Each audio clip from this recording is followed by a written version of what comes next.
আজ আমার মুসলমান একদিকে নামাজও পড়ে আর একদিকে মাজারের কাছে গিয়ে দুর্বল হয়ে যায়।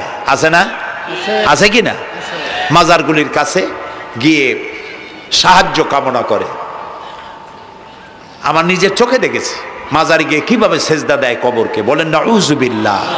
আল্লাহ ছাড়া কাউকে রুকু সেজদা করা যায় না। যা চাবার আল্লাহর কাছে চাইতে হবে। যা কিছু চাওয়ার আল্লাহর কাছে চাও, যা কিছু বলার আল্লাহকে বলো। সব কিছু করার মালিক তিনি। সুবহানাল্লাহ বলেন। এই জন্য মাজারের সাথে মুসলমানদের সম্পর্ক হবে না, মুসলমানদের সম্পর্ক হবে মসজিদের সাথে। কিসের সাথে বলেন জোরে? আপনি কোনো অসুবিধায় পড়েছেন,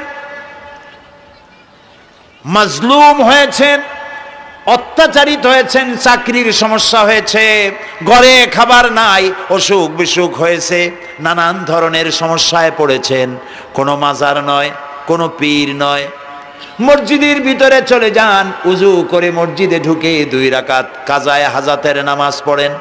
রাসূলুল্লাহর উপরে যখনই বিপদ হতো তিনি নামাজে দাঁড়ায় যেতেন। সুবহানাল্লাহ বলো। আপনি কেন যাবেন একটা কবরের কাছে?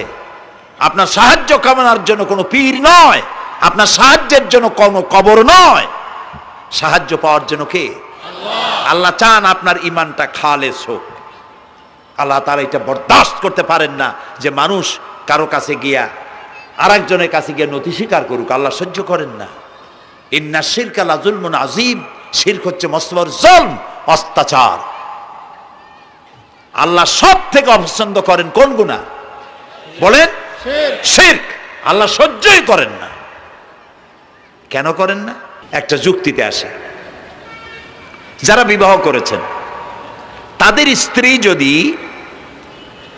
স্বামীর সাথে যে ধরনের হাসি খুশি প্রেমের আদান প্রদান করে, স্বামী ছাড়া যদি আরেকজন পুরুষের সাথে এরকমের ভাব বিনিময় করে, ফোনে কথা বলে, প্রেম করে, খুব সুন্দর করে ভালোবাসা দিয়ে যদি চিঠি লেখে অন্য পুরুষের কাছে, অথবা প্রেম নিবেদন করে, তাহলে স্বামীদের অবস্থা কেমন হবে বলেন? এইটার জবাব দিতেও যদি দেরি হয় তো খুবই কুলক্ষণ।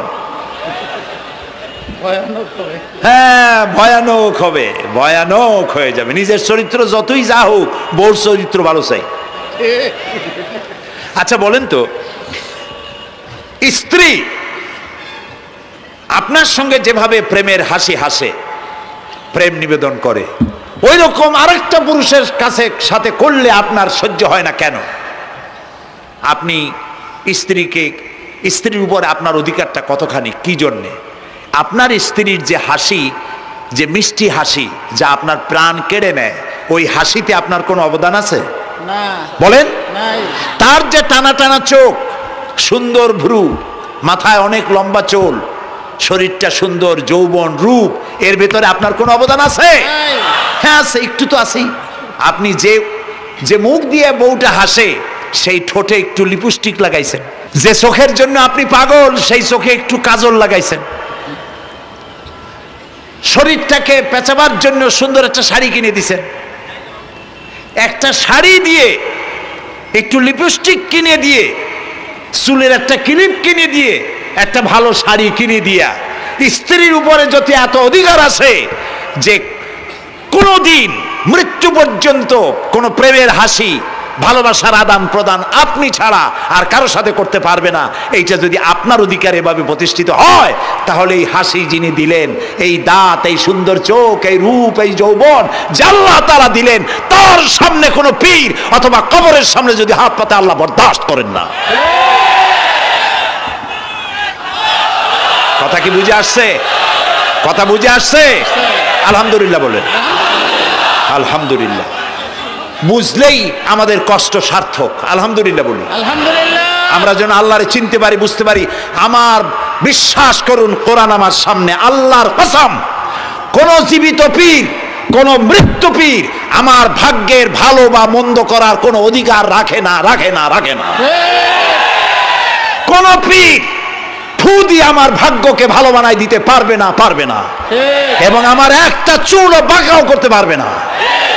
খাইরিহি ওয়া শাররিহি মিনাল্লাহি তাআলা। আমার ভালো আমার মন্দ করার একমাত্র মালিক কে? এক আঙ্গুল আকাশের দিকে উঁচু করে চিৎকার দিয়ে বলুন কে? আল্লাহ কবুল করুন, বলেন আমিন। আমার এই বক্তব্য দিয়ে আমি কোনো পীরকে অমর্যাদা করছি না। পীর সাহেবদের কাছে পীর কোনো শরীয়তের শব্দ নয়। কোরআন এবং হাদিসে কোথাও পীর বলে কোনো শব্দ নাই। এটি ফার্সি শব্দ। এই শব্দের অর্থ হলো বৃদ্ধ। তো পীর যদি বৃদ্ধ হয় ভালো কথা, তিনি যদি আলেম হন আরো ভালো কথা। কিন্তু বাপ পীর ছিল, উনিও সেই সুবাদে পীর। ইলেম নাই, তোনার নিজের কাছেই তো টর্চ নাই। আপনাকে অন্ধকারে উনিও ম্যানহোলের মধ্যে পড়বে, আপনারে নিয়ে পড়বে। আলেম হইতে হবে, পীর যদি হয় আলেম হইতে হবে, এক নম্বর কথা। দুই নম্বর কথা হলো তিনি ব্যবসায়ী হবেন না। ধর্মের নামে তিনি ব্যবসা করবেন না। তিনি মানুষকে হেদায়েতের পথ দেখাবেন, প্রয়োজনে জেলে যাবেন, প্রয়োজনে ফাঁসির মঞ্চে দাঁড়াবেন। তিনি নিজেকেই ইসলামের সব আমি করি, আর ইসলাম কারো কাছে নাই।